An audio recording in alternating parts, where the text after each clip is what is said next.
Hello, heroes and villains. Welcome to AArdvark Poker. My name is Steven, and I'm your host. We all like a good bluff and take the pot when we don't have the best hand.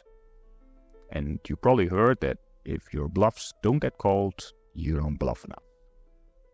Sometimes we make bluffing mistakes.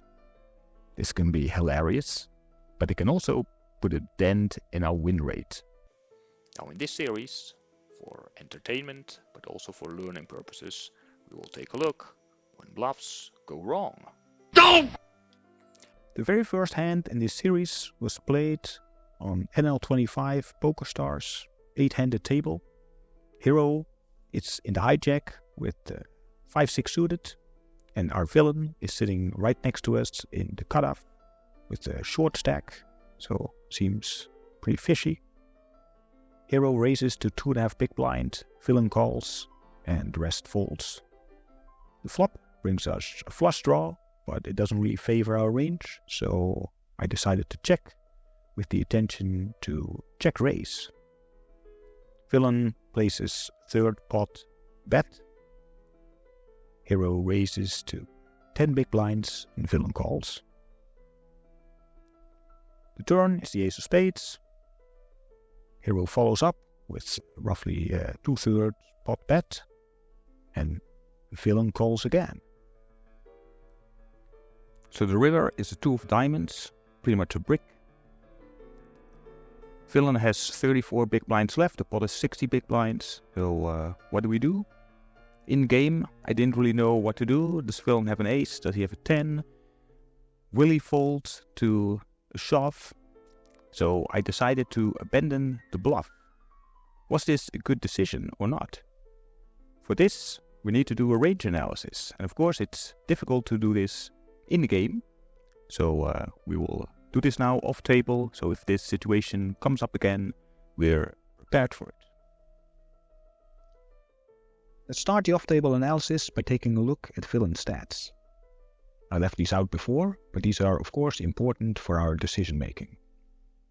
He played around 350 hands with his villain. He has a VPIP of 25 and a pre-flop raise of only 3 and a 3-bet percentage of 2. So villain seems very passive. He likes to call, but he doesn't like to raise. Post-flop, he folds to a flop c-bet 65% of the time, so he seems quite flop honest. And he folds to a turn c-bet only 25%, although this is based on only 4 hands. Okay, let's give villain the range. You can use Flopzilla or Equilab, it doesn't really matter. I used Equilab here. You can fill out the VPIP, the PFR. I changed it a little bit to include a bit more pocket pairs. I don't think villain, as passive as he is, he would raise 9s and 10s, more likely to raise ace-king off. So I think the right range is pretty good for our villain. Of course, we can see, now that we're called, that on the flop, our hand doesn't do very good against the villain's range. Well, it doesn't do so bad either, it's about 50-50, but not very good for a c-bet, out of position. So that's why check raised the flop, because what hands would we check raise with? Of course, we check raise with a bunch of draws, but also with sets and overpairs. So we put a lot of pressure on the actual hand of villain. Now then we're gonna take a look at with which hands villain is going to continue. Now remember, villain was pretty honest on the flop. He folds about 65% of hands, so you can be pretty sure that he only continues if he really has a hand, like 3 of a kind, 2 pair, top pair, some draws, of course 2. Fill this in, take this modified range to the turn.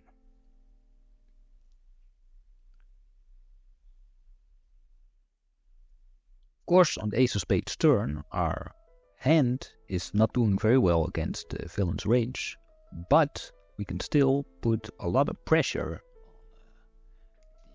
on the mediocre hands of villain. Now, what hands does villain take to the river against our turn aggression? As you can see, most of his holdings, most of his hands, have now downgraded to middle pair. He still has sets, 2 pairs, some top pairs, bunch of draws, but will villain take his middle pair to the river? This is an important question. Now, I think if we think about the stats of villain, he was pretty honest against c-betting. He had a quite high fold to flop c-bet percentage. We didn't have much information on how he reacts to turn c-bet, but I think that a weak passive player like this will likely fold against this amount of flop and turn aggression. So that means he comes to the river either with quite some strong hands, but also some significant amount of draws. Second question is, will he call with a set, or will he re-raise the set, the turn, being afraid of a possible flush because there were 2 flush cards already out there? That is something we also need to take into consideration. Then the question is, after the brick river, with which hands does villain arrive at the river? You can see here there are around 19 draw combinations and around 19 or 28 if we think he wouldn't raise the sets on the turn. 28 made hands that are a top pair or better. Now, in both cases, we could expect that he would fold his draws and we would generate either 40 or 50% of folds. And of course, we only need to shove 34 big blinds into a 60-bit big blind pot. So that means we only need to generate 36% folds in order to break even. Of course, the river, we have absolutely 0 showdown value.